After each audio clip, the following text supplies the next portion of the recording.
actually. So N8VES, and Right, he's on yes, the I know that Hamvention book. committee. And we would get together at different times during the day and just stand there and let people take pictures of us together.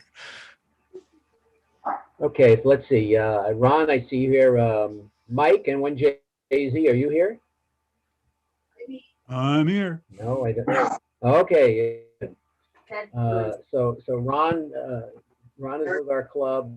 He's a big contester. He builds lots of stuff. He plays with computers. He knows a lot of things. Mike is our. He's also an all-around expert. Okay, who's ever talking? Don't talk. No talking in here. Until I tell you it's okay to talk. It's Mike's, Mr. Mike's mic. Hold on a minute. Press all. Thank you. Hold on.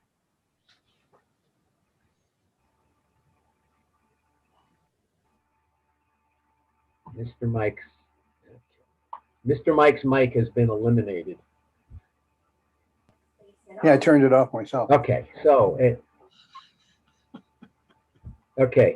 at any rate, Mike is big into VHF and UHF and microwaves. I think he holds a couple of records for the umpteen gigahertz band or something like that. He works some really high frequency, does some really high tech stuff. We have Anthony K8ZT. He did the talk on light beyond 2 meters. I see Tom, who did the talk on the spy radios. Joe is here, did the talk on kits. I've seen Fred here, K1VR, our director. Anyone else here from any forums? Okay, so we'll get started. So what I want to do is we'll call on people to ask a question.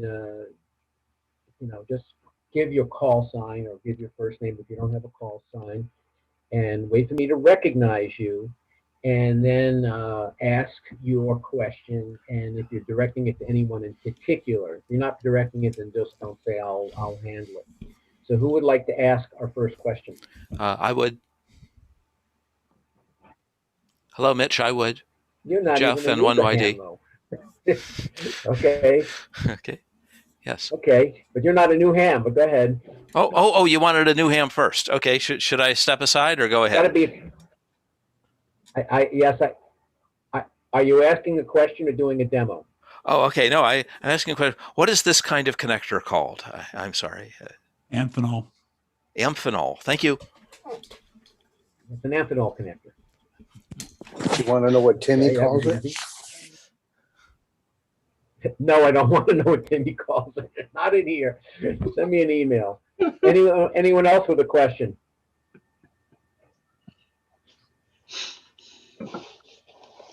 So what's the time frame if you for a don't new ask ham? a question, we will pick on you and ask you a question. Okay, who asked that? Okay, it's like town meeting. You got to stand up and identify yourself. Who asked the question? Oh, hey, Mitch, I said, what's the time frame to be considered a new ham? Oh, about a year or so. All right, I'm almost there then. Either a year or if you had never operated on the air. Okay, so what's your question? No, I don't have one. I was just curious. For others. Okay. So yeah, like when I teach a course and like I said, are there any questions? The students go, there's no answers. You hear the crickets in the back of the classroom. Okay, that means that I can give you guys a quiz right now and you will all get 100 on it. Then they start asking questions. Okay, so make believe we're going to give you a quiz.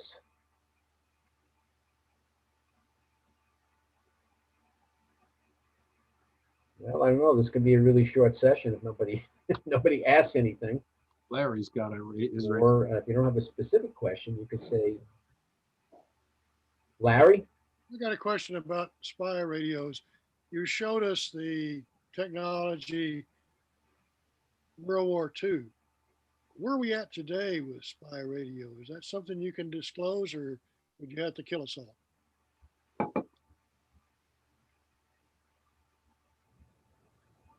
Ah, satellite radio. Tom, that's for you. Spy radios, right? You're asking about where we are today? Yeah. The Harris is about the state of the art on that. And the bugs that I showed, the CIA bugs, are getting smaller, and they're still pumping out kilowatts of energy into buildings. So that's a big problem. They're still using that technique for exciting the bugs in buildings, and a lot of people are going to get headaches. I've often wondered how much damage that much RF would do to people. We have FCC regulations now to limit our exposure, but not a lot of medical data to show this, because very few people are willing to be subjects in those experiments. I'm a professor of psychology, among other things, and at one point I wrapped 1,000 turns of wire around a rat's cage, and I put 60 cycle and 1 megacycle signals through that wire for a day, and then studied the rat, and I couldn't see any difference. First of all, it lived, and secondly, I could see no difference in its behavior, and it lived to a normal life. So I don't know about that. The one I'm suspicious of is that so many of us have breathed in solder when we go through our process of kit building and all. I know that I go through about a roll of solder every couple of years, and my hands are really, really shaky, and I can't help but wonder whether lead exposure is a problem. That really is off topic, sorry.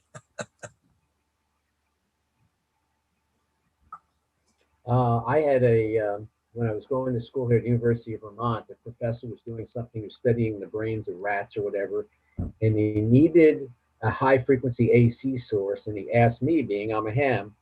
So this was like many, many years ago. I whipped out the old Swan 500C. Remember those radios? And that puts out a lot of power. That thing puts out 250 watts, and hold it up to the university, and made up a little cable, and he put this wire around the rat's head.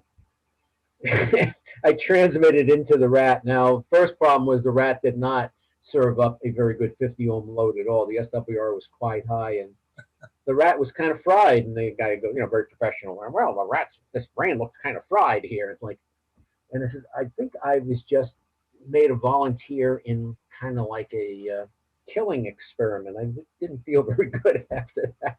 So I had a bad outcome with the test subject. Okay, anyone else?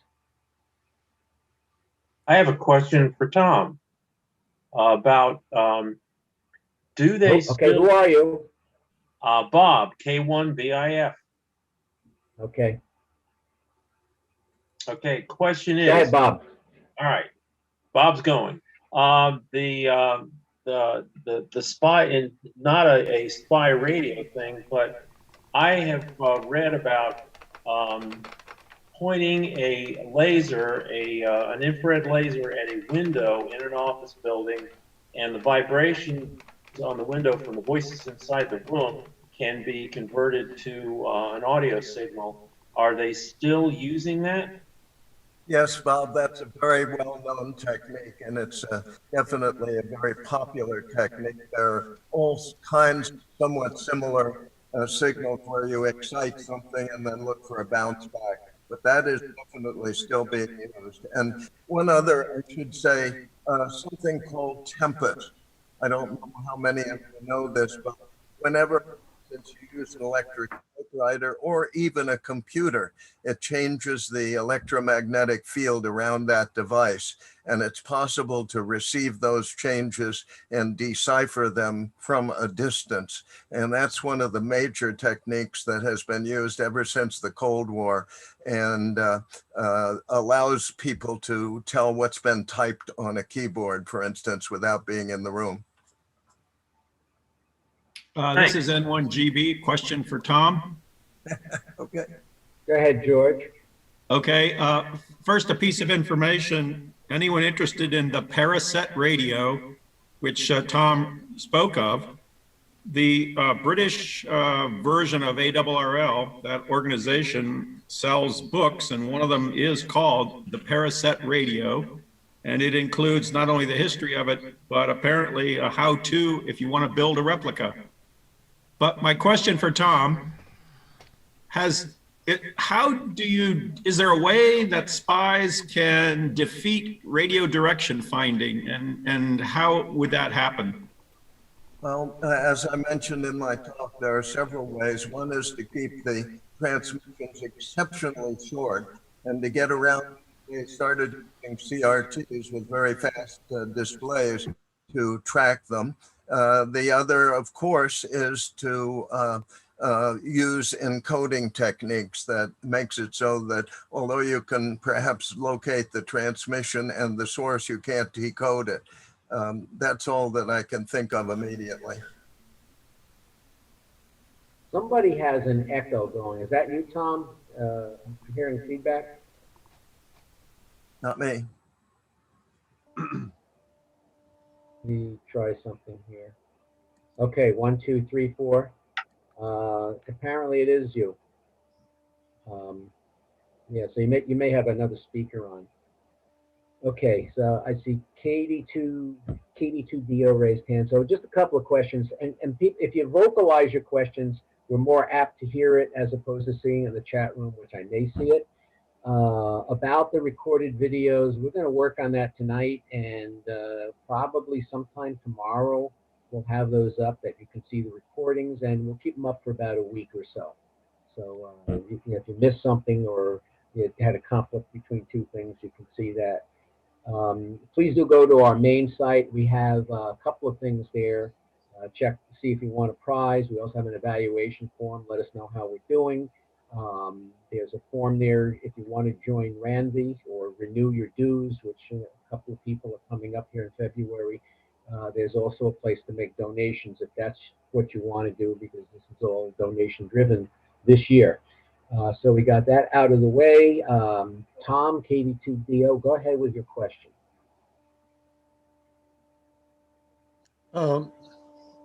My question was about the use of spread spectrum as being a way to foil some of the RDF and other detection mechanisms. Do you know much about that? Yeah, I mean, that's one way to do it. Are you talking about if you're a spy or just in general? Any of the above.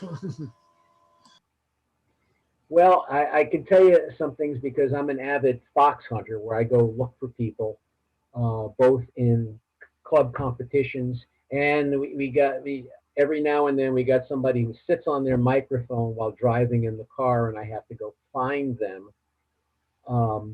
So one of the best ways to avoid detection is to keep moving. And it's kind of sad to say this, but every year when we go to Hamvention in Dayton, every Saturday night they would jam the 3494 talking frequency because that just became the thing to do. And so they had a crack DF team try to capture these guys, but the guys would all go mobile. They'd be driving all over the Dayton area, and the hunters would be driving all over the Dayton area. It was kind of amusing. Of course, you know, nobody really needed to be talked in at night. People were usually at their favorite watering hole. But yeah, you kind of transmit for a while, and then you quickly disappear and move away and transmit from somewhere else. That will work. The problem with spread spectrum is it's a very wide bandwidth, and so you need to run a good deal of power to be heard because you're spreading your signal out over a very wide area. Tom, do you have anything to add to that? Nope, he doesn't. Well, I'm Paul, wondering. does that answer your question? I'm guessing it wouldn't. Yeah, go ahead, Bruce. When you do, you know, for example, like Wi-Fi, those signals are spread spectrum, and the antennas that they have nowadays, and like the, you know, in AC, they're beam forming on that. So clearly, recognizing where the signal's coming from, adjusting the phase of the antennas to focus on you. And that's a spread spectrum environment. I mean, you're doing it long term, so you're able to zero in, but I think spread spectrum would not be a particularly good way of hiding your emissions. I mean, you're emitting, so anyway, that's my. I've DF Wi-Fi sites all the time. Yeah, I was down in Florida, there was a place down there, and I was looking for where it was. You know, I had it signal at the house, but it was kind of weak, so I wanted to see where it was and maybe adjust the antenna. And some guy pulls up in a pickup truck. I know what you're doing. You're war chucking. I says, it's an Xfinity Wi-Fi thing, and I'm an account holder.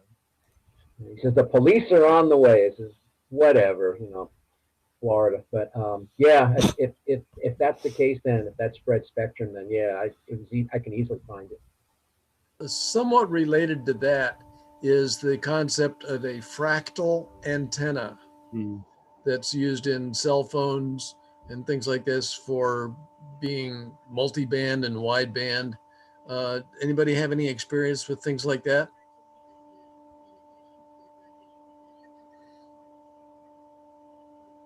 Not from the design end or knowledgeable enough. I know some of our customers, so, you know, I work for Marvell Semiconductor. Some of our customers are in the 5G business, and that's what they're using. They're beamforming on their main towers and whatnot, but you know, as far as detail, I can tell you that the person who invented the fractal antenna is a ham. It's called W1YW. His name is Chip Cohn, and he lives down here in the Boston area. He told me that he picked up most of his initial test equipment and everything when he was developing this at the MIT flea market. I'd like to mention my favorite idea of what's coming in the future. Given this crazy phenomenon called quantum entanglement, I wonder whether hams will ever be able to use quantum entanglement to communicate with each other. Maybe some of you who have a better grip on quantum theory might get into that, but that is a band that the FCC hasn't managed to regulate yet. Well, it's sort of frequency independent at that point, isn't it? I mean, it's two quanta. You change the state of one and the other one flips. How quickly can you change that state? We don't know. we don't even know how they're connected. So right, we don't know. We don't really know. That is the penultimate uncertainty principle dealing with FCC. And the other point being that it would be independent of, you know, ionization layer. Well, we don't actually know if it's be independent of ionization layers, right? Because what would interfere with quantum entanglement? I mean, you could do it through the Earth, and potentially, wouldn't need a line of sight. You wouldn't need, you know, satellites. You just would bond to your partner on the other side of the world. Does anyone know what the latency is? There a latency? Maybe we could use that for communicating to other planets too. It's in theory independent of light, which is also we don't understand. It's out of time. There isn't a time portion associated with it. But that's how you, going back to the spread spectrum and how you hide yourself. Yeah. I was going to mention, this is Scott, KC1FTE. Earlier on the question of the fractal antenna, I did some complex systems graduate work recently. And there was a study that I read where somebody did some machine learning and evolutionary calculation, which basically said, try every possible combination. And they came up with some very unusual antenna configurations, which no person would necessarily decide to try to design, but which ended up being quite effective. So it might be interesting to see what we come up with in the future with some sort of evolved antenna design based on somebody doing millions of simulations of all the different configurations. And you have to obviously have a very good simulator for what the end result is. You only build the ones that are promising. Most of them are just all sort of fictional in the simulation space. But I thought it might be kind of nice to get one of those fractal antennas, or at least the design of it, and scale it up to something like HF, to where you basically have this net over your house, and stitched in between various coordinates is a piece of wire. And so you have an all band something that fits in maybe the area of a carport. Still can't make it that small. An 80-meter fractal antenna is still going to be very big. Can't cheat physics. Right.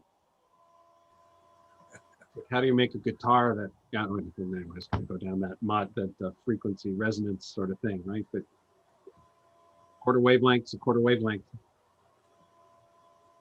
Well, I mean, there's a difference between receive and transmit. Receive, I mean, the proof is, I have a little radio here that will receive on 160 meters, and I can pick up quite a bit, but it's quite different from transmitting on 160 meters. So the antenna size does make a difference on transmit, or efficiency at least. Do we have any questions or discussions from some of our newer hams or our hams in training, like, gee, I just got my license, what do I do now? Which I always seem to hear.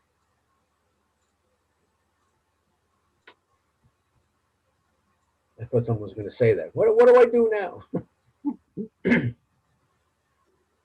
Particularly you guys, those guys in the back of the meeting room here that have your cameras off. We know where you're hiding. Well, if I were to give advice to a new ham, I would say build something. Don't just operate, but build something. Some of those wonderful little kits that we heard about are great to get started. And it deepens your understanding and brings you into real contact with what's going on inside rather than just turning dials. Well, actually, I'll expand that to do something. I mean, you may not be a builder type of thing. You may not have the hands or the patience for it, but do something. Get on the air and operate. Build something. Put up an antenna. Put up an antenna just for the fun of it. See if it works. I have a question for Fred down there, K1VR. Okay, go ahead. Okay, I'll let him unmute. Just curious as to, it was what, 3 years ago or 4 years ago that the technician enhancement thing went to the FCC, and where are they going with this? And does anybody know, since there's obviously a change at the commission right now, but are we going to still pursue changes in our license class privileges?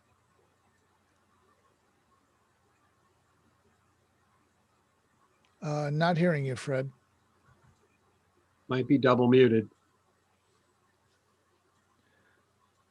Like double secret probation? Yeah. Not hearing him. He's unmuted, but he's not making any. He may not have his mic turned on. Computer mute. Or have the right audio device. We may have to do this. I thought you were raising your hand. He's checking the camera. I don't know why I'm not talking now. The yellow light is on. You're on now. Now you're good. You're good. Okay. This is multifactorial. First of all, so I'm going to give you a multiple choice answer. A multiple choice answer.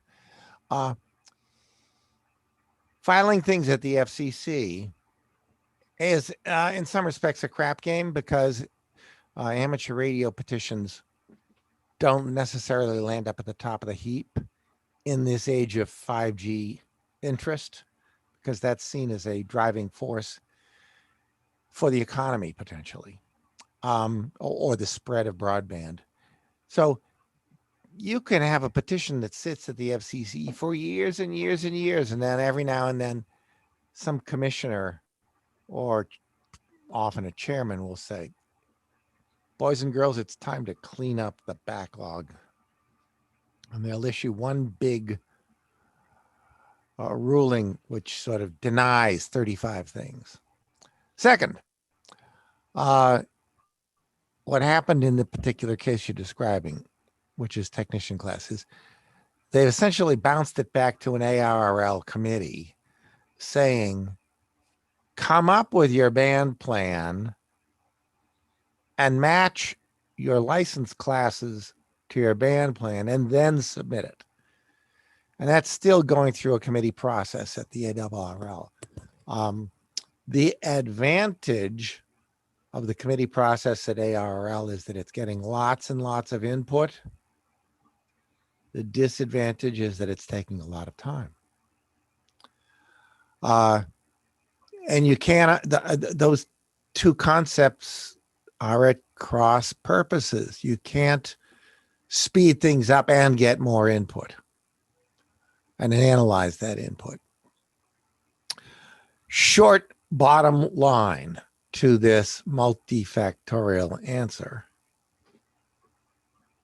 Keep your seatbelt on, keep your eyes on your driving and your hands on the wheel, and you'll see an answer someday. Hope to. It didn't take them long to send us a warning a couple of weeks ago on a Sunday morning. And, you know, FCC things about amateur radio so rare. And then to see one on a Sunday morning, it was like, oh, they remember we exist. The policy and the enforcement people are split at the FCC. It's not the same human beings. Okay. It happens that the guy who had risen through the ranks and would be about to be the new policy chief at the FCC decided to resign early. He's in his 50s and he had his 30 years and he just said, that's it. Scott left. I mean, under great terms. Everybody said, please stay, please stay. And he said, nope, I've had it.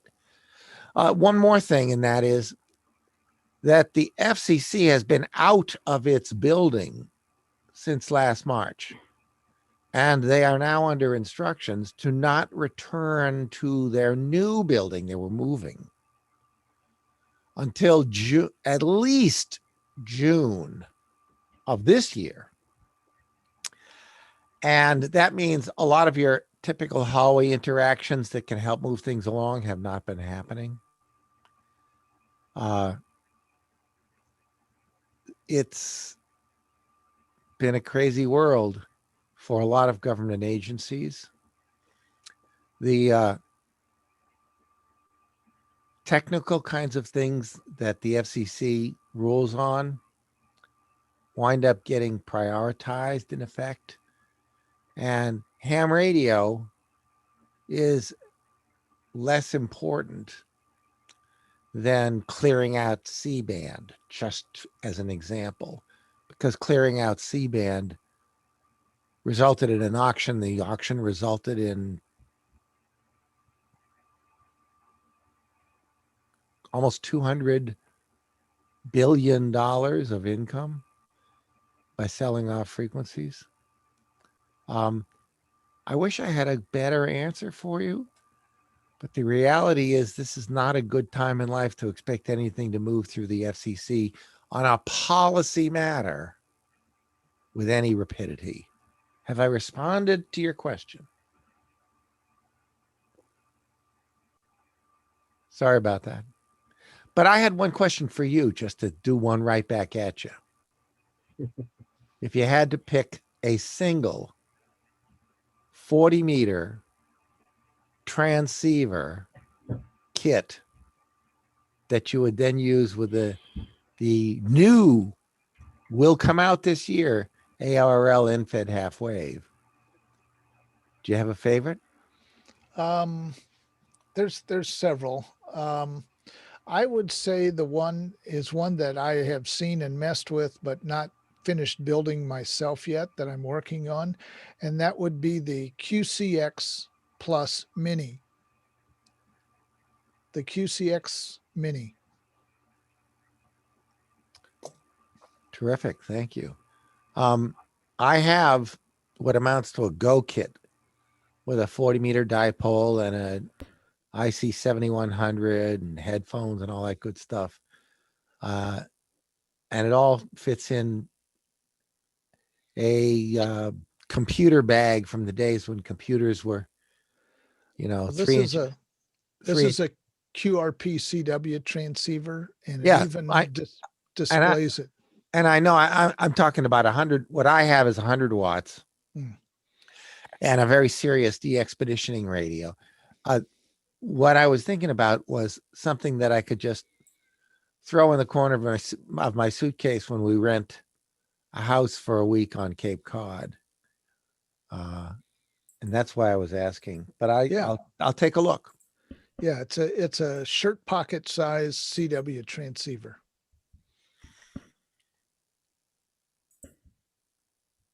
Question for Fred. Go right ahead. Go ahead. N1GB George. I hope this isn't something you talked about in your session because I wasn't able to be there for the whole time, but where does the symbol rate petition stand? It seems like 300 baud on HF is such a terrible limitation these days. Okay, so there are several things happening simultaneously. Symbol rate is related to band planning. Will you at least concede that? Well, it obviously has to do with where they've allowed digital to function. Exactly. So revert to my previous answer, which is that the band planning, where you can function with this symbol rate or that, is all tied up in one ARRL process at the moment. One interesting thing that never really saw the light of day was the WinLink people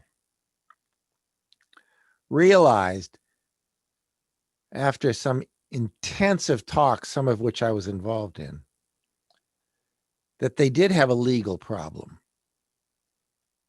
That is, was WinLink 4 legal under American law? American law. It's legal in Europe. And one of the ways they dealt with that was they basically published a reader, a code reader. They make transmissions available to the open world. Originally, they were just if you had a good reason, you could get to see the transmissions.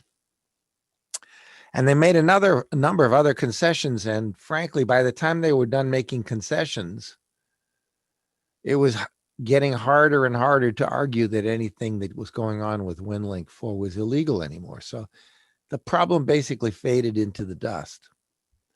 That was an interesting question, but it wasn't the question you asked. The question you asked had to do with where are we on symbol rate, and that's all in the band planning process. Thank you very much. If I could bring up something real quick here on the screen, for those of you that were not at my session, this goes along to the question that was asked to N0EB. I put this together yesterday. It's a little session on 3 different possible ways to have $100 station for technician class licensee that would allow you 100 watt plus signals. One of them is the QCX. This is the larger version than that K0NB was talking about, and this is a PSK 31, which was also shown in the kit building, and then antenna down here for satellite. And this is available at tiny.cc/100tech. I just put it together yesterday as a presentation, but the whole idea, it was designed for technicians, but it could be used for anyone that was looking to set up a station. Inexpensive way to get on the air and expand your operating horizons. I'll put the link in the chat. The QCX is an excellent kit, and it's one of those you got to print your own manual or display it on your tablet, but the instructions are incredible. And but the parts density on their boards makes it not a beginner's project. This would be something, once you've gotten experience building kits, you should have no trouble at all. And the Mini is different than the QCX Plus in that it has a lot of surface mount parts that are already pre-installed. So you're actually putting fewer parts on the board like the other kits I showed that were a hybrid. But the QCX Plus that you show, you do put on more parts than you would in the Mini. Yes, and if you're, it's also available as pre-assembled if you don't feel up to building the kit. They are available pre-assembled on occasion from Hans. There's the link for the presentation. I'm using a couple of the QCXs, the older ones, the originals, and they work very well. Yeah, and they copy the CW for you if you want to show somebody what you're doing. Yes. I see some follow up for chat. Fred. Okay, let me just end this thread here. I see some comments here about field day, saying there won't be any big field day stations this year. Don't let COVID lock you in the basement. I mean, be careful. But we did a full field day. We had about 15 people that went out, so it was a little bit less than what we usually have. But as part of the whole field day experience, we made sure that we were COVID safe, meaning that we only had one person in the tent at a time. We had fans running. We had a special way of putting everything up so that when we were walking up the towers, we didn't have people on top of each other. You know, we came up with a hinge arrangement. I mean, there's a lot of thinking that had to go on to do that. And when you weren't operating, you just had to stay 6-10 feet away from people. It's possible to do that. You don't have to operate from home. Or I know a lot of people just operate from home and they aggregated all the scores, which I'm sorry, that's not field day. That's like doing any other contest. So it can be done, but you have to think about it now. I mean, you don't want to make people sick. The other thing that you the other thing that you can do. What? The good news is that as they're so quickly ramping up the vaccination, that most people, especially our age, will have had the shots by May. So I think field day is going to be a lot better than it was. Yeah, we can hope. Who knows? I'm not going to depend totally on that. The other thing you can do, and our club does this several times throughout the summer, is we do parks on the air. So basically, on a Saturday or Sunday, we fill the van up with a whole bunch of stuff. It's like mini field day. We just take all our radios and stuff and go to a park, set up an antenna, and operate all day. So, I mean, the way we do it is we have these compressed air launches. We launch stuff high in the trees. Now, I'm told somebody in Michigan said they can't do POTA. They're not allowed to put antennas in trees in state parks in Michigan. And the only thing I could say about it is, well, maybe you need to consider living somewhere else. They also don't allow generators in parks here in Vermont, but we work around that. They allow us to do it. So we put the antenna high up. So a high dipole is a really good antenna. It really works well if it's high. And we run amplifiers. Why? Because we can. And we like being loud. It just gets that pile up going. And the fact that we can do it and it works well, it's just a fun outing. And you know what? You get on the air for 5 hours, you go home and have dinner. It's great. So, 3 or 4 of us can do it. We all operate out of our cars, separate stations in the cars, and we just switch off antennas. And it's a fun thing to do, especially if you don't have a good station at home. You go out to the park and have fun with some friends. You separate whatever. It works great. So I think if you put your mind to it, you can have as much fun in this hobby as you want to. There's restrictions to this. How do you work around it? And I think that's really the thing you need to do is that can-do attitude. That like they told me, you can't have an online ham fest. Nobody does those. They don't work. Well, I don't know. I've had fun today. Who had a question for Fred? Go ahead. N1GB follow-up. twice you mentioned band planning. Is that FCC handing it back to ARRL, and where does that stand? Let's see. What have I done? Oh, the answer is that the FCC, in fact, basically handed it all back to the ARRL. ARRL is going through a committee process. It's long and it's been long and extended and long, and then dragged out after that. I was afraid of that. Thank you.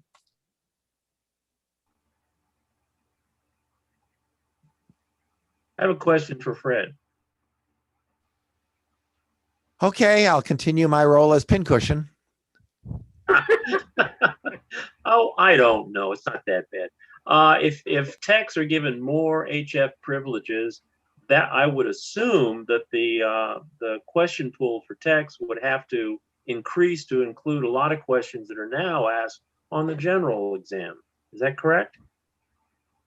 You know, I'm really not up to speed at all on the question pool kinds of issues, but I'll just throw in one concept for you.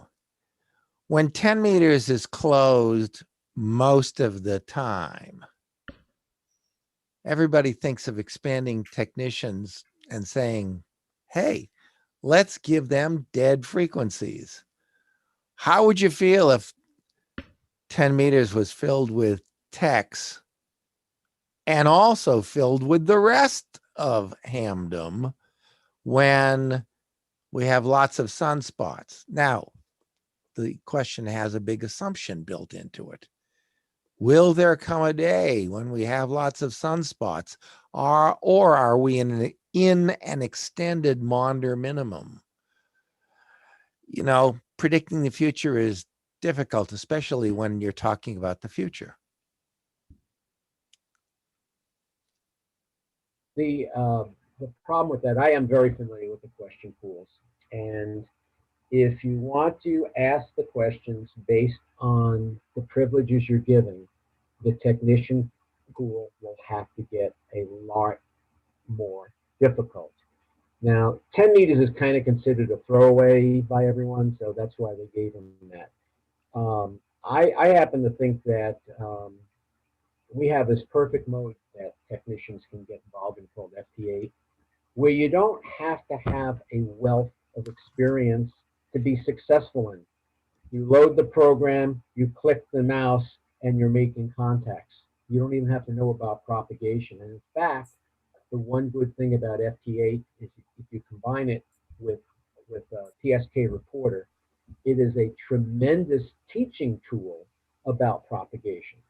That you'll learn how the propagation works just by looking at those PSK maps. I think that makes the most sense because let's face it, 40 meters on most weekends is wall to wall. I can't see putting more people there.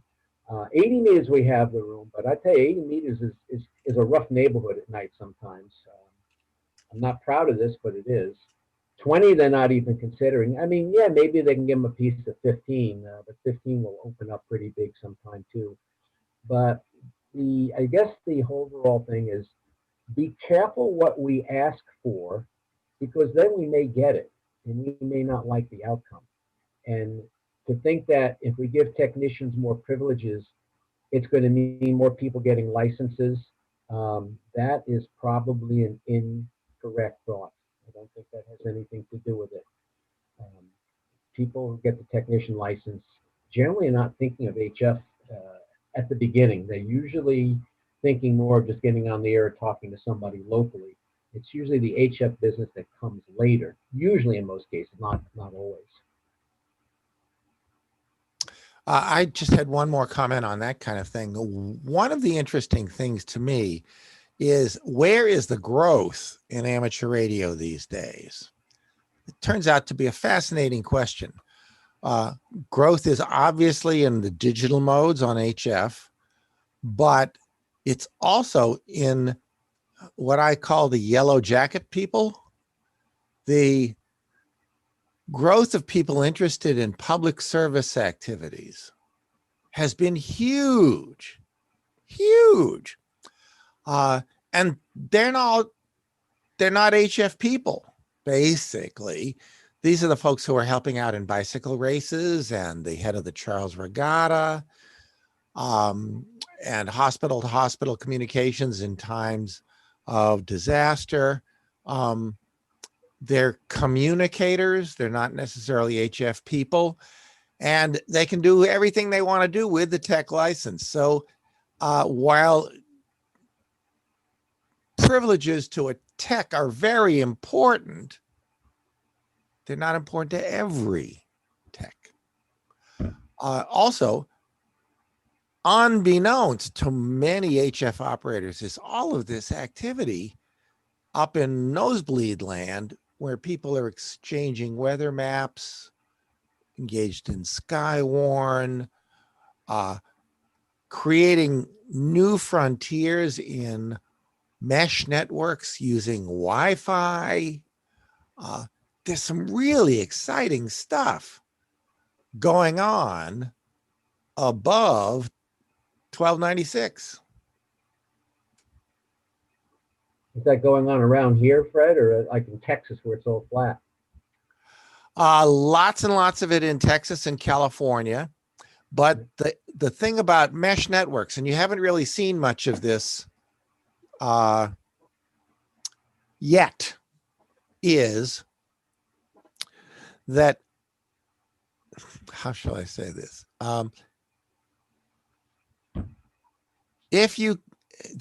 People are taking what amounts to a little 2 antenna Wi-Fi, using it on a ham channel, unscrewing those connectors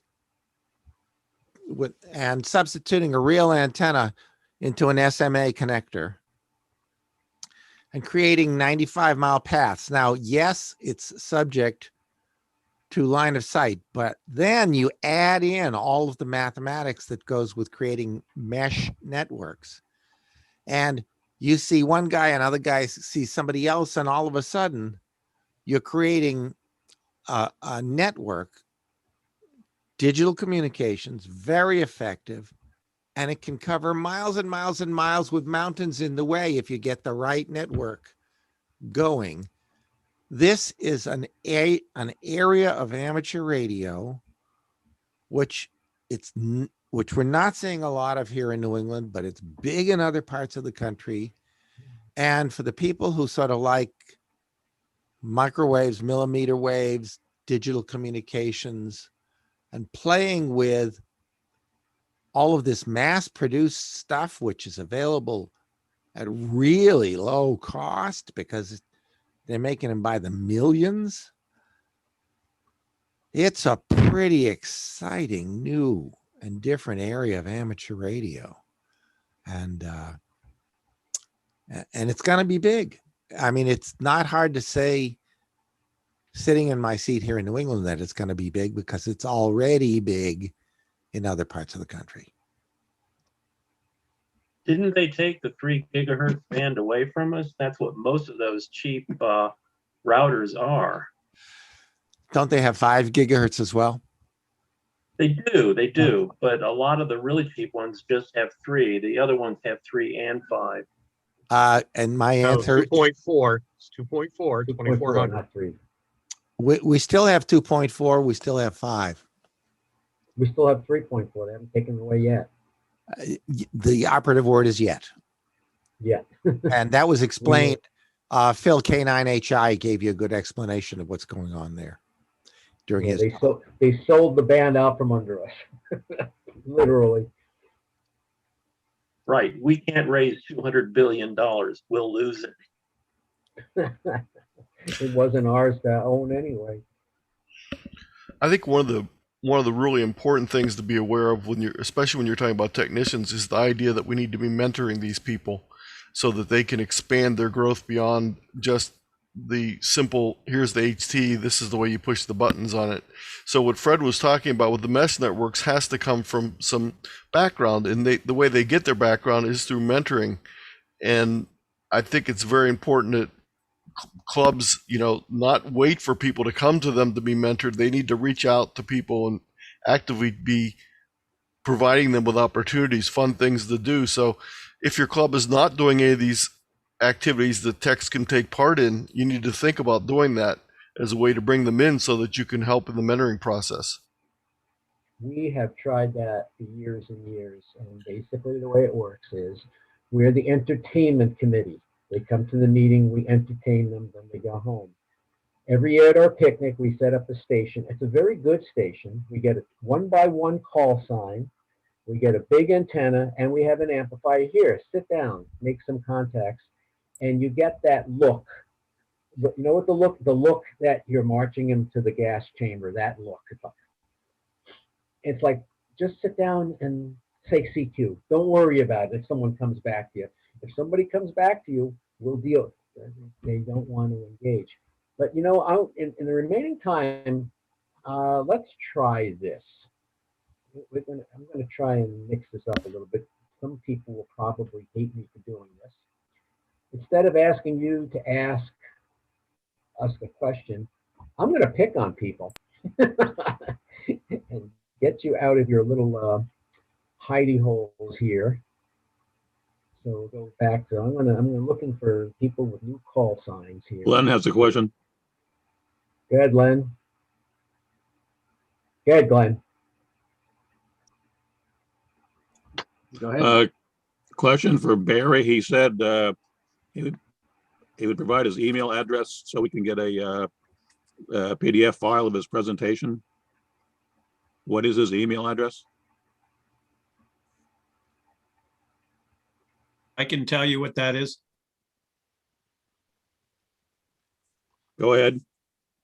Yes, it's his call sign, K3 Echo Uniform India, followed by his name, Barry, Barry, @gmail.com.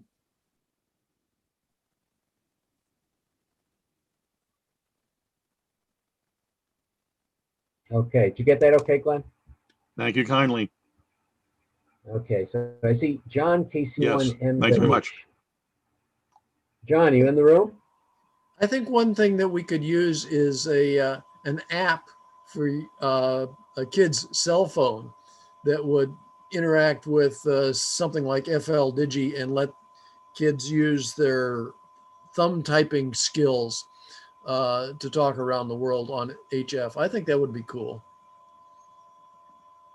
Well, one thing you can do right now, Paul, and this is what I've been doing with a lot of the kids we've been working with, is giving them access to online software-defined radios that they can use on their phone so they can start tuning in HF, VHF, and I have a whole program on that specifically as a way to do that. And it's one of the things that's been very successful with the kids we've been working with.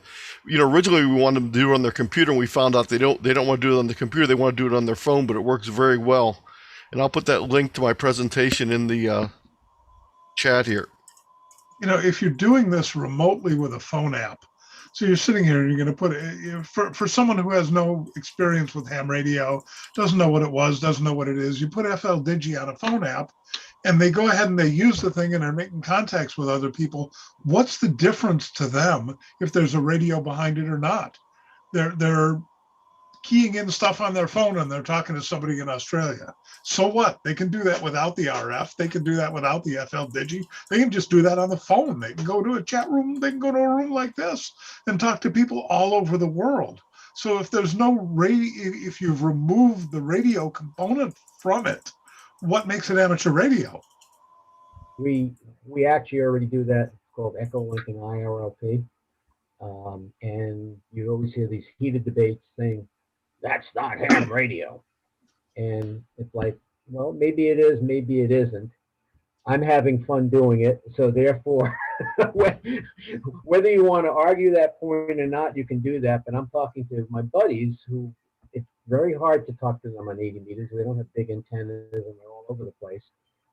It's fine, and I'll do that. and then I'll get off of there and get on 160 meters and fire up the amp. So, it's always having a variety of different toys in the toy box, so to speak, to call upon. I was listening to I was listening to a conversation on the local DMR repeater the other day. And this was not through a hotspot. This is just something I heard on the repeater. It happened to have been on the right talk group at the right time to have heard it. But the guy was in his car, and on the passenger seat was a hotspot.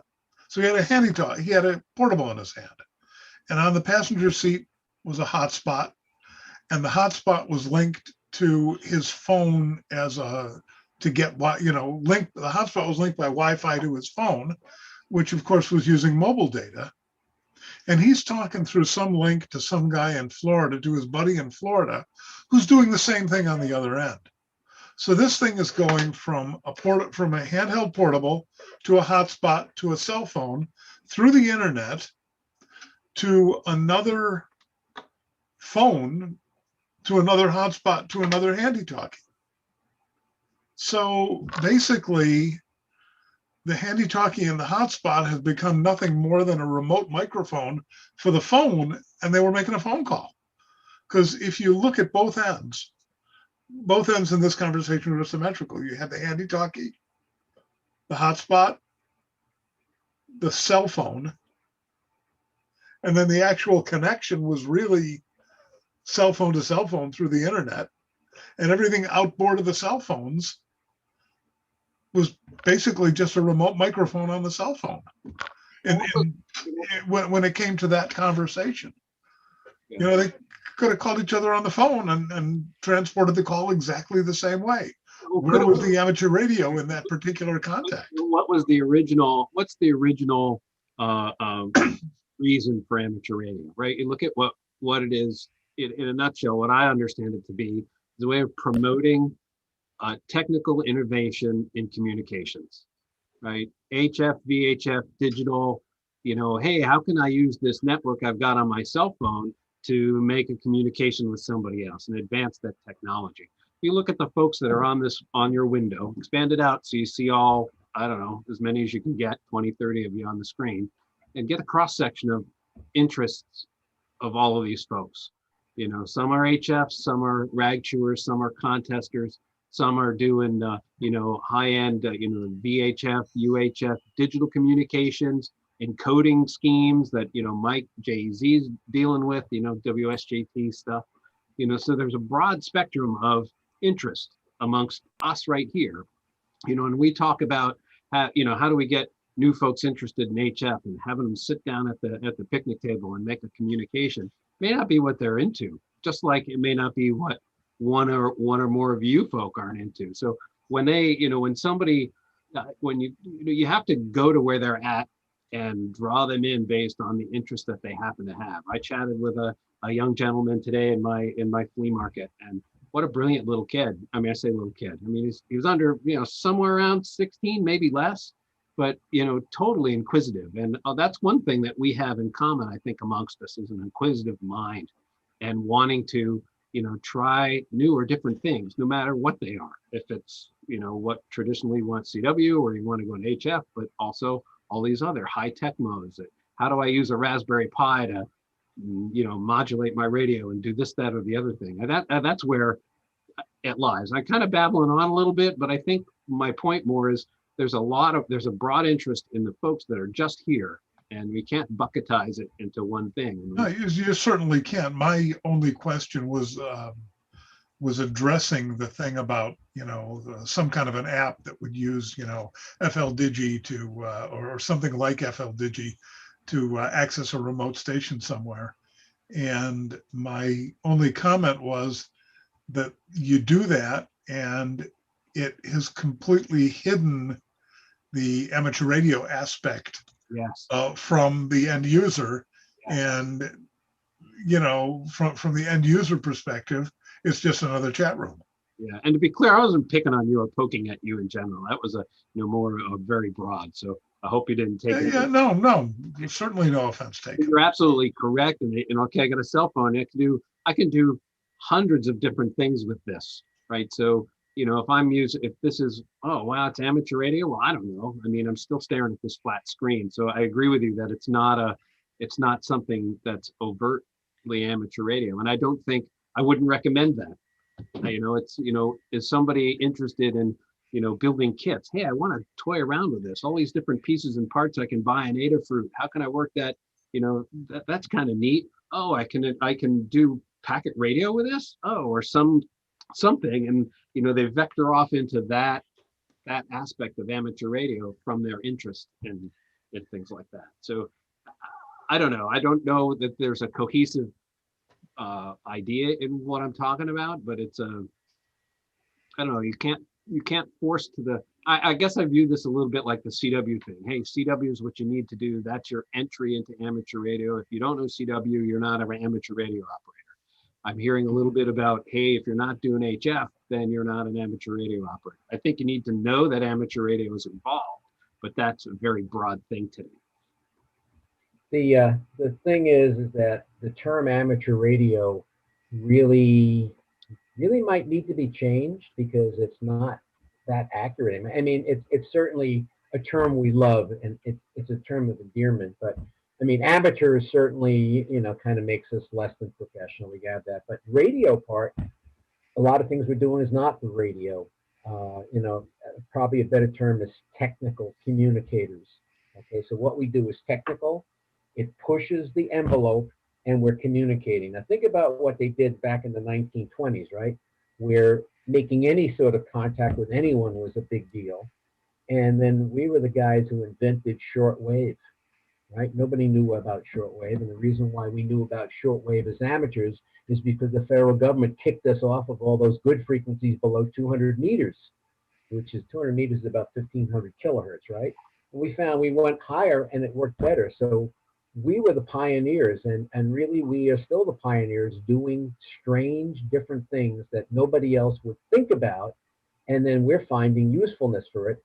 For example, low Earth orbiting satellites, right? That nobody ever gave that much thought, and they saw how we're doing that and how they can put a satellite up on the cheap to do that. So, I think with amateur radio, if you're communicating, you're getting thoughts from one point to another, and you're pushing the envelope or doing something different, then it really is amateur radio. Now, getting back to HF, here's a very interesting fact. We're going to soon be the only people who are going to know about shortwave propagation. Shortwave stations are going away, right? BBC, gone. CBC, gone. Voice of America, I just read a thing where they just decommissioned the Delano, California site, and they're moving the transmitter to a museum. I visited the Bethany, Ohio VOA site. It's a museum now. They only got one place left, and that's just the VOA. Most other countries have stopped shortwave broadcasting, and because there's not that many listeners to it, but we still do it, and we're very good at it. So who's going to know about shortwave broadcasting except for hams? That's what we do now. So I mean, that's important. Mitch, Somebody Don has said, his hand up. what? Don has his hand up. Okay, we'll turn it over to Don. Somebody said, we need to get hip or something like that. We need to get hip like TikTok. No, we don't need to be hip. We need to enjoy what we're doing. Whether it's hip or not, that's for us to decide. Not we don't get points for getting more votes, that sort of thing. Go ahead, Don. I would propose that the FL Digi app or the TikTok app or whatever is not a means to an end. I think we need to think of them as the beginning of a lifelong experience of curiosity. Think of it more as a beginning and not as an end. And because I think at the end of the day, we have what, 50, 60 people here on this call, and we have 50 or 60 people here who are lifelong learners and curious. And that's what we want to pass on, is a lifelong learner experience with curiosity. And that's what these apps represent. Could I just make another comment? I think, Mitch, that we have the most incredible variety of expertise in this group.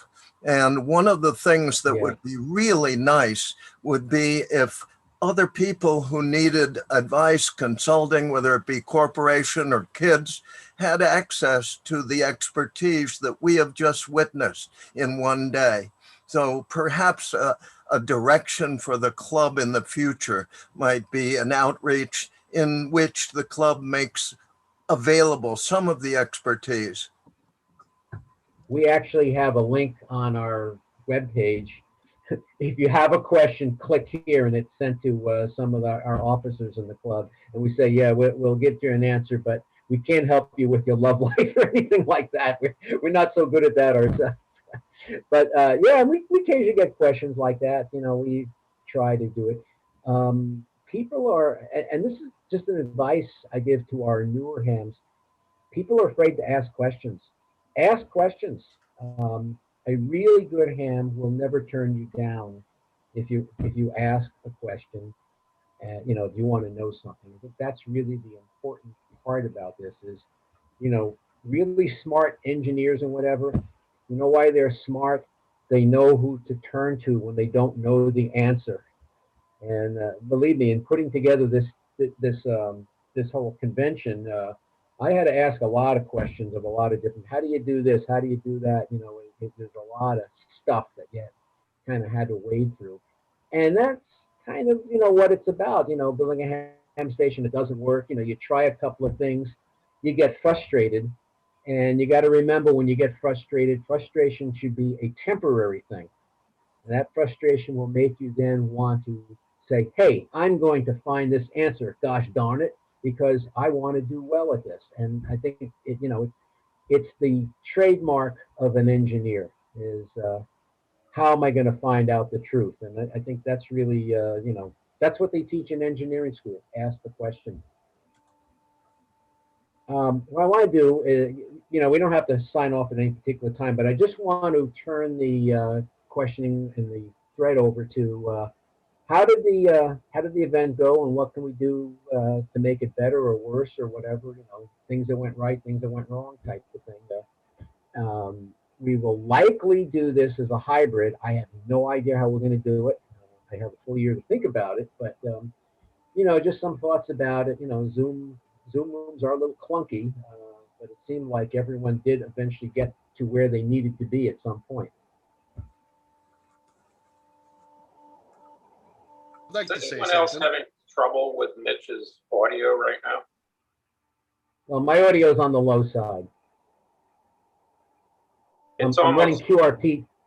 You were okay earlier in the day, but now for some reason your video is stepping and your voice is hard to understand for me. Of course, I'm a Morse code guy, so maybe that's it. You turned my internet's getting tired. It's been working hard all day. Yeah, those are symptoms of low bandwidth. I figured he was operating slow scan TV. There you go. QRP. No, you can't. It's not slow scan unless you're sending dirty pictures. I think everything went extremely well. If anybody saw anything that needs to be corrected, I did not, but I'd love to have people tell you that. Anybody have suggestions for corrections and changes? This was the first one that we did, and it was a learning experience, figuring out what works and what doesn't, and if we've got multiple computers in the same room, we sort of switched. We sort of switched things around. I went and got myself a boom mic and clamped it to the side of my dining room table, and then muted the other computers and muted the other computers and turned off the speakers on all but one of them. So we had one place to talk that wasn't the microphone that was built into the camera and pointing at the merchandise instead of at someone's face. So, we just sort of worked that out as the day went on. So my setup at the end of the day wasn't the same as it was at the beginning of the day. Gil has a comment. Yeah. Go ahead, Gil. Unmute yourself. Unmute. Press your space bar. Unmute. Gil, that's for you. Unmute yourself, Gil. You're muted. You're muted. There we go. There. Okay. All right. So I thought it was really tremendous. And I thought Mitch and it was outstanding. I have two things that I would suggest. The video presentations, I thought I couldn't follow them. The one that Mitch did and the other one on multi-band presentations, you couldn't see the speaker. It was like in the dark. You could not see what was on the board, what they were trying to write down and the diagrams they were putting up there. And it was sort of all taken at an angle. So that was the only part that I would say could really need some improvement. The video presentations could be really improved. That's my suggestion. Okay, that was an add-on. Those were pre-recorded in a live format. Yeah. And so when you record in a live format, A, the camera's not going to be where you want it to be, and B, everyone's coughing and yapping and making all sorts of noise, so you got background noise. So I mean, the option would have been not to run those, and we thought that there was some good content there, but of course it was not going to be as good as a live format. Amen. So that was our choice. Do we run it or Yeah. not? And they said, well, let's put it in there. And if you put it in there in the early part of the day, when we didn't really want to run too much live contact because there wasn't too many people around. So don't take it as a criticism. Look at it as okay, but, noted, right? So Yeah. But I thought it was great. I thought that you did a really good job, Mitch. yeah, I'll say that too. This is Yeah, outstanding. I'll weigh in. I'm probably one of your target audience. I have my technician's license for a few years. I've never spoken to anybody online. I got it for doing data, for doing first-person video. I want to. I needed a kick in the pants. I think this was a great format. I don't know who else has got a mic active. Yes, if you're listening to the other side of the house, please mute that. Mute your mic so we don't hear it in both places. So the remote worked well for me because I could come in and go out. I mean, I probably wouldn't have been able to go and sit all day at a convention, but I could come here and spend an hour on this topic and come back and spend an hour on another topic. Do that on the radio too. So it worked good for me. Okay, I'm going to mute everyone's mic and we'll get rid of this problem. Oh, wait, I think somebody muted. Okay, good. Yeah, that's right. I mean, I was watching two forums at once, and on either side of the headphones here. It's kind of like SO2R, where you can't really do that in a real thing. And I had a nice scrumptious lunch, and I had to do a lot of running around, on the side taking care of other things, but it was kind of fun and different. So now I've got shows are good too, though. So now I've got a challenge. I've got a $50 gift certificate to upgrade. I mean, the only thing I have in my hands is a little Baofeng, dual band that I've listened to things with but never used. What am I going to spend $50 on? I'm challenged. An antenna. Buy a small beam antenna to go with that. That was what I was just pricing out. Hold on, we got to ask the questions. Are you a technician or general? I am technician. Okay, are you planning to upgrade to general soon? Well, I don't know. I've been a technician for years and I've never used it. So why would I need to upgrade? I haven't explored the waters I'm in. Okay, and where you located? Essex, Vermont. Oh, you're right up here, right down the street from us. I'm a local guy. Well, yeah. We have a lot of repeaters here that nobody uses. And I've been yelling and screaming at people to get more active, and they don't. So well, that's kind of where I've tuned in. I've listened to the repeaters, and it's been very, very quiet. So I didn't want to just yell into the void. The only time you hear activity is when they have a net, and the net is always fill in the blanks. Find business, name here is fill in blank. My QTH is fill, and that's not a conversation. I don't know what that is, but people don't want to engage. I mean, I have the radio in my car, and whenever I'm going somewhere, I turn the radio on, give a call, and sometimes there's a couple of guys in the club who we get on and kind of chew the fat with, but most of the time it's the crickets chirping in the background. I don't know what to do with it. I got my And you know ticket to what? be I mean, legal. I was Okay. using video transmitting, for drone flying, aerial video. I got my ticket so that I could be legal, and I haven't moved off of that dime yet. I got a suggestion. Well, what you can do is join the club, join Randy, click on the link there, whatever, and come to the meetings, whether they're on Zoom or live, and meet up with the guys. And we're all pals. We all do get on from time to time and talk, and so that's one way to do it. Or you can just leave the radio on all day long, and eventually somebody will show up, and then you say hello to them. Well, it's the other way. I don't think Scott's going for conversation, right? He's got, digital communications. That's intriguing. How do I expand on this? I don't necessarily have a, chat. We can do that anytime. But Chris, I think you wanted to say something. I know John's got his hand raised. So. Very small comment. I was just going to say, you're interested in amateur radio, but you don't know all the ins and outs of all. Amateur radio is a huge hobby with all these sub hobbies in it, and it's hard to know what sub hobby you want to really get into until you see them all. So I would suggest talk to anybody about anything to do with amateur radio and kind of figure out what makes you tick. If you want to think you might be interested in HF, give me a call. I can log you into my radio remotely. You can scan the bands, hear what's on there, see if HF is what you want. Talk to somebody else about repeaters or DMR or whatever. And there's just I'm in a bunch of technical groups, and I've got half a dozen friends that are definitely in the hobby. They're on here. I recognize faces. Okay, great. So we just need an all clear signal so I can go hang out in somebody's basement again. Good. Hi, this is break in. There's a we have, question in the text chat from VA2EI directed at K1VR. Okay, He's let's hold asking up about data on rates that. on HF. Yeah, we do. Let's hold up on that one. I want to finish this thread so we don't put regulations back to back with this. So Scott, some thoughts here. Last weekend of June is Field Day. Look us up. You know where our website is, and Field Day is all of ham radio rolled up into one bucket out in the mosquito-infested swamp. No, there's actually not too many mosquitoes. The ticks ate them all.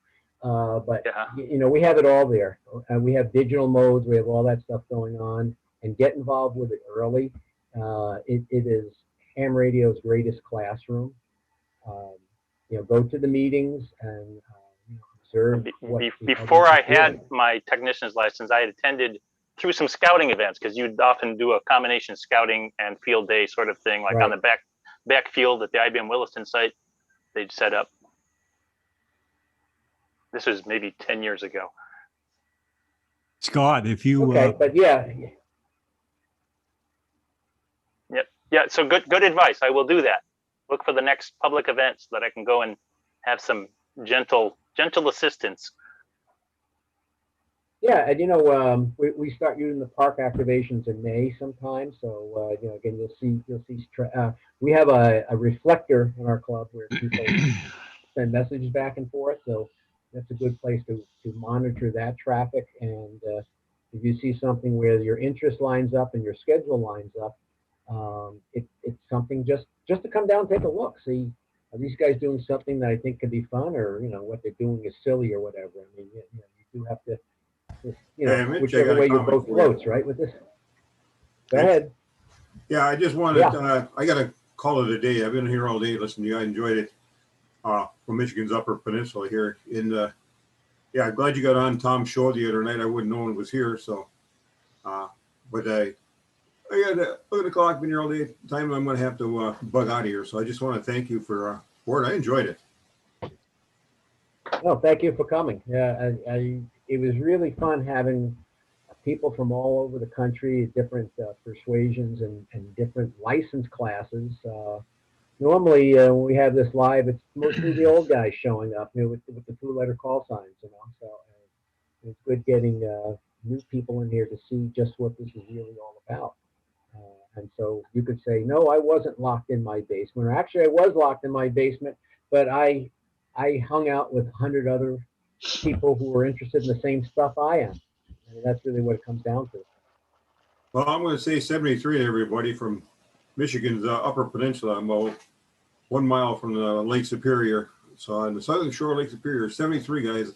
I'm going to call it a day here. Okay, Mike, 7-3. Thanks a lot. Why don't we recognize John here, who's got his hand up for. To everybody, thank you. This was wonderful. I enjoyed this experience a lot. I even bought a couple of things. So I hope we can do this again, or at least have this as an adjunct to HamCon if it becomes in person in any time soon. So $7-3. Bob, all I see is 2 bug eyes from your glasses. I don't see anything else. That's because I'm fading quickly here. It's a nice effect if that's what you were planning. Okay, who had a question? John, KC1, there you are. There I am. Can you hear me okay? Yes. Just a comment. It was really informative today. The only thing is there was a couple of presentations that I wanted to see, and they were back to back, but they overlapped each other. So I was only able to, get half of one and one of the other and that. So, but other than that, it was great. Come back to the site starting tomorrow, and you'll see the list of things, and you'll click on recording, and you can watch whatever you want to watch in its entirety, assuming that we got the recordings down and we did what we're supposed to do. Okay. Well, I will do that. I will do that.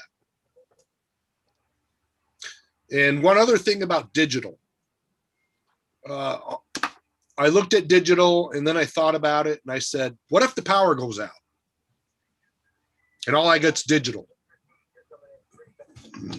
So what do I do? Why would the power batteries? Why would power be a problem? Because internet goes out, your router goes out, there's a major power failure in the area, you've got nothing. Well, I don't have any phone service locally, so I can't. Are you on cable? I am on cable, and we, believe it or not, we've had power, not have cable. Okay, so the way that works, and I assume it's the local company that starts with a C, right? Yeah, it is a local company that starts with a C. Okay, so when the power goes out, the backup, the node is on a backup battery that'll last about 3 or 4 hours. And if you were smart, if you wanted to run your internet when the power goes out, you put your router and your modem on a UPS. Which they are. Holds it up. They are, but they it lasts about 15 minutes. Oh, well, you need a bigger UPS. I mean, I've got a pretty big one, but I've got everything on it. Like I got my phone on there. I've got my aquarium because I don't want my fish to die. I've got my routers, and get a separate one. Get a separate one for the computer. But we had a power go out. You talk about a field day moment. We had the middle of our holiday party in December. We had a whole bunch of people over and whatever. And we're sitting there, and all of a sudden the lights go out, and we're all sitting there in the dark. So the first thing I did is I go, Bob's our president. Bob, did you leave yet? Yeah, go back and grab the generator. He had the club's generator. Grab the generator. We don't have power here. He goes back and grabs the generator. I fire up my lamp with the 3-watt LED bulbs in them, so we had light. And then he got the generator. We set it up outside the garage, ran the power cord in, ran the microwave so we could heat the food up, and the show continued on. We just played, and actually we were celebrating that we won field day that year. So we celebrated field day by playing field day in the middle of the winter. So make sure you have a backup power for your router, and then for your radio, you get yourself a nice sized battery, and then you're on the air. That's how you do it. Okay. And John, remember that digital doesn't need internet access. The FT8, FT4, you don't need internet access to operate them. The internet just is used to sync your time on your computer, and that can be done every couple days. Okay. Yep. There's even ways The whole around that thing- if you're yes. portable. GPS plugged in the USB drive will take care of that. Not even, just listen to when everyone else starts. Yeah. If all those people in Texas were hams and knew how to get around annoyances like no power, it wouldn't have been much of a story to report on. Hello, and Doc. we had a situation like that. We had a situation like that in Yeah. Vermont some years ago. You It was like '98 where they had that ice. The ice storm? And all the power went out. And I called the power company. Yeah, and they said, Well, if you have relatives looked in around Bennington, there. I suggest you go there. Yeah. And I, I go, well, I don't have relatives there, but I think I know what you're saying. And I went right over and bought a kerosene heater. You know, that's my backup. You know, so I don't freeze to death. I remember that because I had plenty of power. I just didn't have internet. It was gone because the line ran down through. There wasn't much internet in '90. I had internet. I was in the middle of putting together our club newsletter that night. Had to go out the next day, and one of our club members lives down the street. He had power, so I had to pick my whole computer up. Things weren't very transportable then, as far as moving things around. Picked the whole computer up with the stuff in it because it wasn't on any drive. Hauled it over to his house, finished the newsletter, sent it out, and then brought everything back home. you make things happen, with adversity. I understand. That's why I got portable power boxes, so when I go camping, that I can bring my radios with me. Yeah, that's the whole idea. You know what? Power is just a state of mind. Yep. It's just the internet.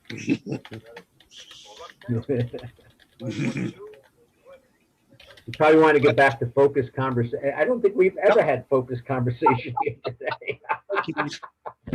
But isn't that the way it should be? I mean, if you have focused conversation, I mean, it's just focused. But you have just opinions. This didn't turn out the way I hoped or expected to, but it turned out different and interesting. So, you go with the flow. You do. Yep. So, anyone else? We're getting kind of late. People are thinking about dinner or whatever. I got a question for Anything else? Go ahead. You missed part of your kit presentation. I was one of those split across it. Do you have a recommendation for a HF SSB kit, single sideband? Of course, the ultimate would be the Elecraft K2. But I know this sounds weird, but there's one that you don't solder at all, and that's the MicroBitX from hfsignals.com. It does sideband and CW and even has a touch screen, but you don't even solder that one. You just put it together. There aren't a lot of kits that do sideband. That one FT8 kit does, but there are not a lot of single sideband type kits out there right now. So I would say the MicroBitX or the K2. Okay. What was the company? What was the company for MicroBitX? hfsignals.com. Thank you. I think Shirley had something. Oh, I was just going to say, you do a bit of soldering on that. The main board is completely built, but you do have to solder connections to, the connectors to the outside and stuff. Version 6, they're done for you now. Okay. Yeah, I built an earlier one. Yeah. The older ones, anything from 3 or 4 down to version 1, you soldered and did that. And now the version 6 is plug.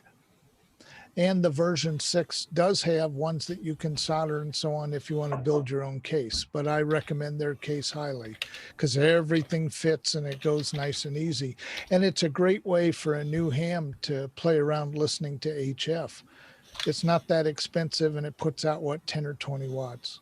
Yeah, yeah, it's just over $200. For an all-band sideband rig, it's cheap.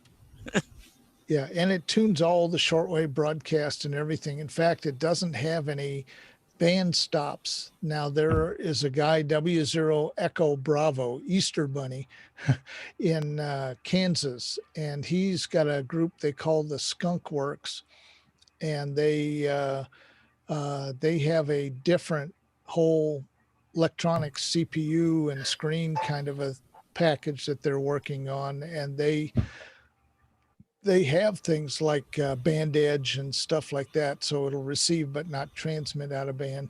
There's all sorts of other optional smarts that you can do to it. Thank you. I mean, I know of a radio kit where you build everything, but it might be kind of intensive. It's MCHF, the guy out of Yeah. England. Yeah, I've that seen has, yeah, but that I built one, and I have background in electronics, and I can tell you that my experience definitely came in handy, because it's 524 parts in all. Of course, I bought the bare boards and sourced the parts myself, so I had that on top of it. But you can buy the kits where all the parts are into the little bags, but there's, surface mount soldering, and soldering quite flat package 100 pin is not the easiest thing to do when you No. don't have surface mount equipment. No, yeah, those are pretty difficult. Yeah, the But it's doable. MicroBitX. Yeah, the MicroBitX. I've had a couple of new hams get one of those, and they just sit there and listening. Of course, it's not going to hear AM as it is there. It's sideband, so they just zero beat it. And once the radio's calibrated, it's pretty much zero beat everywhere, and they listen to shortwave broadcast all over the place, and WWV and the ham bands and stuff. And it's a good, inexpensive way to do things, and yet give them a low power way of transmitting as well. That was Mike Charlie Hotel Foxtrot. MCHF. Yeah. Yeah. Yeah, by M0NKA. If you do a search for Mike 0 November Kilo Alpha, and you're gonna find, just Google that, you're gonna find his website. There's a bunch of clones out of China, of course, that are already built, but that's basically stealing his IP. So I don't really encourage that. I'd rather buy the boards. Yeah, I'd rather buy the boards directly off of him, and that way also he's very good on support. Of course, if he's flooded by emails, he might not answer right away, but he will eventually get around to answering any questions if you buy it off of him. So.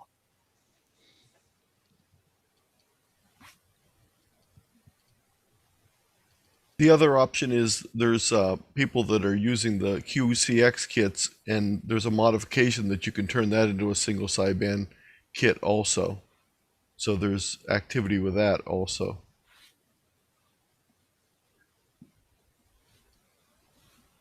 That's very interesting. Matter of fact, in the Mini, Hans also includes a little sub circuit board that can be used if you're building it as a single sideband. Inside that little break-off piece of perf board. Which one was that? In the QCX Mini, on the circuit board, I understand he has a, or I think it's on the Mini. I don't think it's on the Plus. Maybe it's on the Plus. No, the board only comes with the Mini. Yes. And the reason is that the QCX Plus you could build as a USDX by simply not putting on some of the parts when you build it. But in the case of the Mini, those parts are already on the board because they're some of the pre-soldered SMD parts. So that's why you need the separate little adapter board that comes with it to build it as that.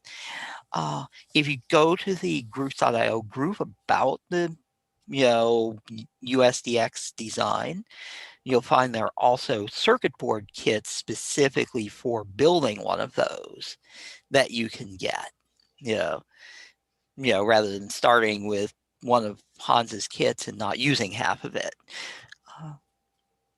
And one of them has plug-in band modules, so you can multi-band it, and people are starting work on, doing versions with different microcontrollers, which would, allow for better, DSP and all kinds of stuff going on.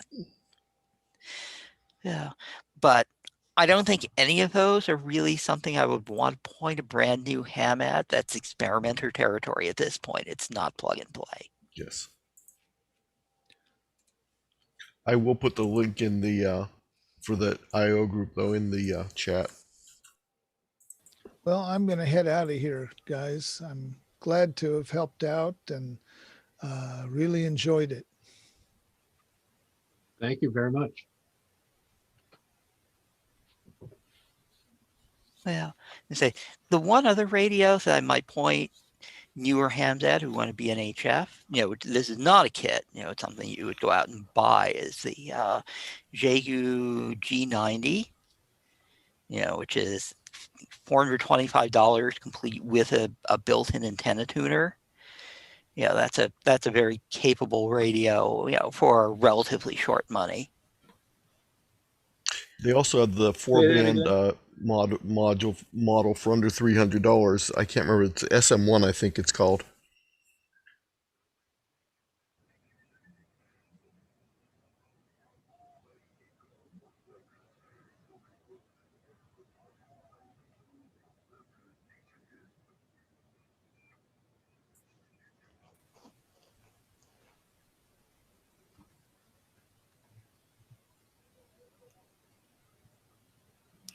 Just to mention, I got my answer. I got my question answered earlier. Fred was nice enough to basically message me directly. It was well, I mean, I didn't want to necessarily ask when there was 80 odd people still in the Zoom session, because as a Canadian, I didn't understand what the issue was with the whole baud rate limit and all that. I didn't understand that there was a baud rate limit in HF by the FCC, because that we have no such thing up here. We're limited on bandwidth. That's it. We can do whatever we want within that bandwidth. Yeah. Well, and then there's also been a recent controversy, is one FCC proposal would have not only removed the data rate limit, but also the bandwidth limit. It would have, under the proposal as they wrote it, it would have been legal to transmit a 100 kilohertz wide data signal on 40 meters, for example, blanketing the entire CW band, which is obviously insane. Yeah, that's just stupid. But no, we're limited. So we have limits of bandwidth per band. Mm-hmm. And the only restriction we have, and it's the same, but I do believe it's the same in the US, is that whatever coding that you use has to be publicly available. It cannot be secret. Right. That's that part is. Other than that, we can do what we want with it. Yep. But actually, I think the whole notion of putting wideband data on the narrowband portions of the band, the ones that are used for, CW and MIDI and stuff like that, is crazy. Wideband digital belongs in the voice segment. Anything with bandwidth over, 500 hertz or so should be up with the wideband voice signals, not down with the narrowband signals.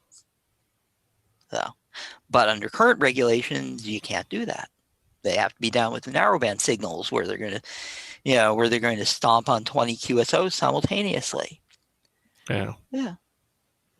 Well, I mean, I can't really speak to the regulations here, because it's really lax. Well, one of the proposals is for allowing, up to 2.8 kilohertz wide, data rates, in the supposed, CW segment. The entire FT8 segment, which may have 30 or 40 QSOs simultaneously, is only 2.8 kilohertz. Yeah. Come on, guys. These don't mix. Yeah.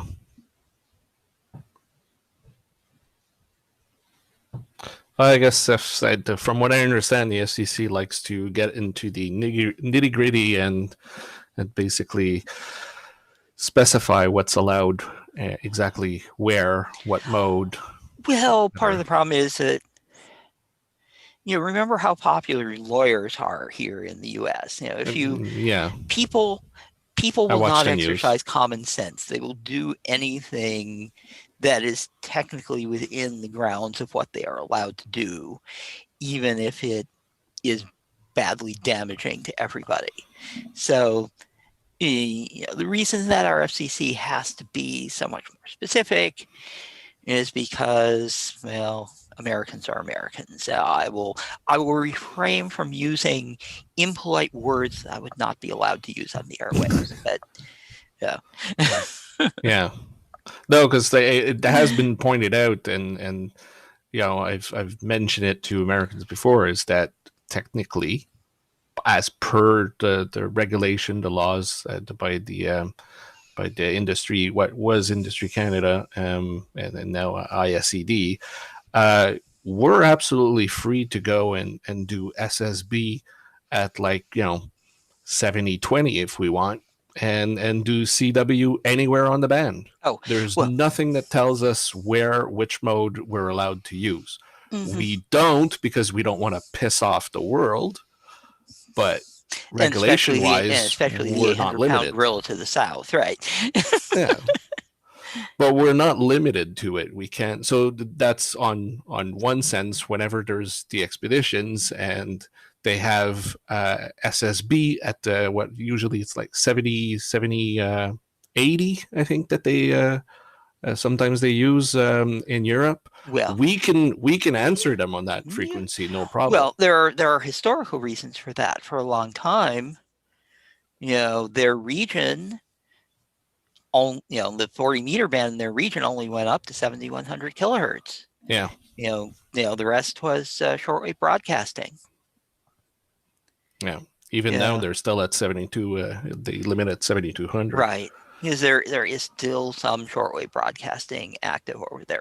Not nearly as much as there used to be, just like everywhere else in the world. But yeah, most of what shortwave broadcasting still survives is aimed at less developed nations.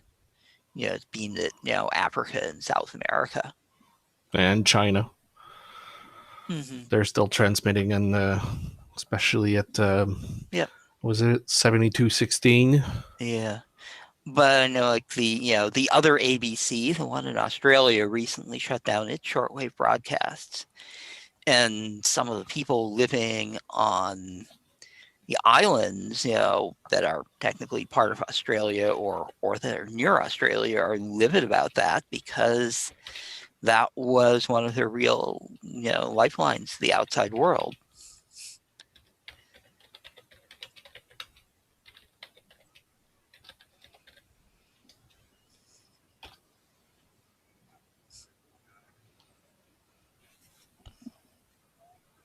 Yeah. All right. Oh, great day.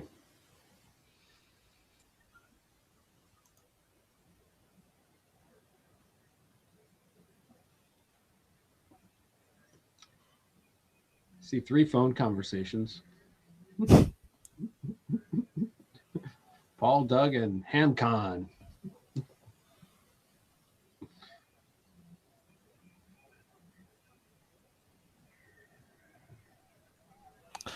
All righty. Well, great day. I'm going to say goodbye. Say goodbye. Thanks. Yeah, I think it's that time. Bye, everyone. Yeah. Yeah, I'm going to hit it as well. Well, it was nice. Yeah, K5ZD mentioned button chair time. I think we had plenty of it today. I don't know if you went to his thing for contesting. Mm-hmm. Well, thanks, Mitch, and all organizers. It was definitely a great event. 73. Mm-hmm. Bye-bye. Yeah.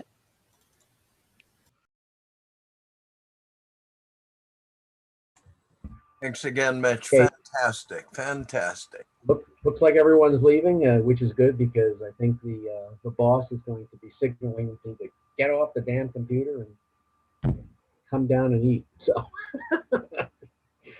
great job, everyone. Had a wonderful time. Hope to do it again sometime, partially live too.